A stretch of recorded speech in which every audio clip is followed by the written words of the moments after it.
नमस्कार मित्रांनो, स्वागत आहे तुमचं आपल्या लाडक्या यूट्यूब चॅनलमध्ये ज्याचं नाव आहे Abhi teaching mind. So earlier we have seen the centrifugal pump and internal combustion engine part 1.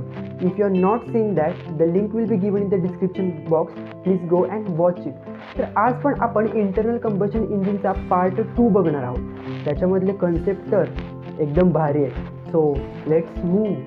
आणि जर तुम्हाला व्हिडिओज आवडत असतील ना तर लाईक करा, कमेंट करा, शेअर करा आणि सबस्क्राईब पण करा. So in this video our first concept is the Carnot cycle. Okay, now this is the PV, that is pressure volume, and TS, temperature entropy diagram for the Carnot cycle. And here this is HBC, that is hot body cover. IC means insulated cover and CBC means cold body cover. Now what is the HBC, IC, CBC? These three are the cylinder heads. Okay, this is the cylinder piston arrangement as shown. Now in the Carnot cycle generally 4 process it contains.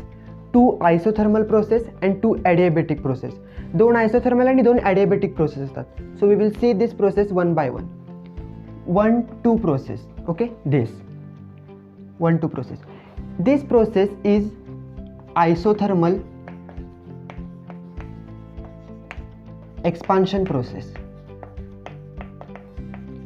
Now in this process, isothermal expansion, this process is generally carried out at a constant temperature. Constant temperature ला carry out केली जाते आणि ह्या process वेळी HBC आपण cylinder head म्हणून use करतो. Okay, इथं काय असेल, hot body cover we are using as a cylinder head in this process. Okay, and here heat supplied will be take place. At this process heat addition will be take place. Next is 2-3 process. 2-3 process is a adiabatic expansion process. Now in this adiabatic expansion process, see 2-3 constant entropy. Okay, now in this process your hot body cover, इथं आपण hot body cover as a cylinder head म्हणून वापरला होता 1-2 प्रोसेसला. तो hot body cover adiabatic कवरनी replace केला जातो ह्या प्रोसेस वेळी. सो 1-2 प्रोसेससाठी हॉट बॉडी कवर होता, तो रिप्लेस केला ॲडियाबॅटिक कवरनी. Okay, here there will be no any heat supply addition और there will be no any heat rejection. Therefore Q will be 0 at process 2-3. Next is process 3-4 which is a isothermal compression process. Now in this process isothermal compression, this also takes place at a constant temperature. Okay, and here now at 2-3 process adiabatic cover was used as a cylinder head. Now it is replaced at the 3-4 process, it is replaced by CBC, that is cold body cover. इथं 2-3 प्रोसेसला adiabatic cover आपण cylinder head म्हणून use केला होता. 3-4 प्रोसेसला तोच replace करून cold body cover CBC हा यूज करतो. मग इथं जो काय गॅस असणार आहे एन्ट्रॅप झालेला पिस्टन सिलेंडर अरेंजमेंटमध्ये, तो काय करणार आहे, it will give the heat to the CBC. Okay, त्याची हीट जे काय ते देणार आहे ह्याला. इथं तुमची हीट रिजेक्शन होणार आहे, heat will be rejected. Okay, and at last 4-1 process, that is adiabatic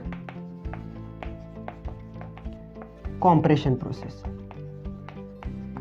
Okay, in this process your cold body cover is replaced by insulated cover at last. So these are the 4 processes. Now if you have to find the efficiency of the Carnot cycle, now at 1-2 process you can find out the heat supplied. Okay, at 3-4 process you can find out the heat rejected. So efficiency of Carnot cycle is given by work done upon heat rejected. Okay, and work done is given by heat supplied minus heat rejected upon heat rejected, and at final it will be 1 minus TL upon TH. efficiency is given in this manner. Okay, 1 minus lower temperature upon higher temperature. TL upon TH. So in this way you can find the efficiency of the Carnot cycle. Now the main important part about Carnot cycle is that it is not used in practice. It is an imaginary cycle not used in practice. Then why? तर त्याच्यासाठी त्याचे Carnot सायकलचे काही disadvantages आहेत. Okay, पहिलं कुठलं disadvantage आहे? So ह्या दोन प्रोसेस ज्या आहेत, ह्या दोन प्रोसेस कॉन्स्टंट टेम्परेचरला वर्कआउट व्हायला पाहिजेत and maintaining the constant temperature is not practically possible. So this is the first disadvantage of the Carnot cycle. Second one is that these two processes are isothermal and these two are adiabatic process. Now isothermal process are slow process, okay, and adiabatic process are fast process. तर असं कोणतंच machine नाही आहे की suddenly fast आणि suddenly slow स्पीडला operate होईल. त्यामुळे हा सेकंड पॉईंट पण प्रॅक्टिकली पॉसिबल होत नाही. त्यानंतर तिसरा पॉईंट जो आहे 3-4 प्रोसेस, ह्यावेळी असा एखादा पंप किंवा असं एखादं कॉम्प्रेसर लागतो जे liquid plus vapour phase operate करू शकेल, हँडल करू शकेल and there is no any machine which can handle the mixture at once. So third is also not possible, practically not possible. Due to this some of the reasons and many more, the Carnot cycle is not used in practice. So it is an imaginary cycle. ही फक्त एक imaginary cycle आहे, practically use केली जात नाही. Okay, so the next concept is supercharging. आता ही जी काय ही general layout आहे सुपरचार्जिंगची. Okay, so supercharging ही काय प्रोसेस आहे? तर सुपरचार्जर जे असतात, आता हा कॉम्प्रेसर हा सुपरचार्जर म्हणून वर्क होतो. म्हणजे काय तर प्रेशर बूस्टिंग डिव्हाइस आहे. इथून जे फ्रेश एअर येणार आहे त्याचं प्रेशर कॉम्प्रेस करून प्रेशर वाढवून हाय प्रेशराइज्ड जी काय असणार आहे, ओके, ती कॉम्प्रेस्ड एअर आपण इंजिनला देणार आहे. ओके, ही सुपरचार्जिंग झालं. So from here the fresh air will enter, it will enter into the compressor will compress that air to high pressure and it is sent, this high pressurized compressed air is sent to the engine. Okay, and this compressor is driven or it's take power from the engine with the help of belt drive. Okay, here is a crankshaft, here the compressor inlet and outlet. So this is the supercharging process. Now addition of this high pressurized air into the engine will also add the charge of fuel. Charge of fuel पण वाढणार आहे. त्यामुळे काय होणार आहे, इंजिनची power जी काय ती वाढणार आहे. सुपरचार्जिंग केल्यामुळे 46% हॉर्स पॉवर आणि 31% टॉर्क हा वाढतो due to the supercharging. Okay, ह्या फक्त सुपरचार्जिंग केल्यामुळे तेवढा आपल्याला ॲडव्हान्टेज भेटतो. हाय अल्टिट्यूड सिच्युएशन जिथं असतात, जिथं आपण खूप उंचावर जातो, तिथं प्रेशर आणि डेन्सिटी कमी असते. त्यासाठी ही हाय प्रेशराइज्ड कॉम्प्रेस एअर ज्यावेळी आपण इंजिनला पाठवू त्यावेळी इंजिन व्यवस्थित वर्क होणार आहे. हा जो कॉम्प्रेसर असतो किंवा हा जो सुपरचार्जर असेल तो 50,000 to 65,000 RPMनी रोटेशन पर मिनिटनी स्पिन होतो. So this is a supercharging process. Okay, so next third concept is CRDI, which is Common Rail Direct Injection. Common rail direct injection आत्ता ही ॲडव्हान्स इंजेक्शन सिस्टीम आहे. जे engines आत्ता नवीन आहेत, advance engine आहेत, त्याच्यामध्ये ही common rail direct injection system जी काय आहे ती वापरली जाते.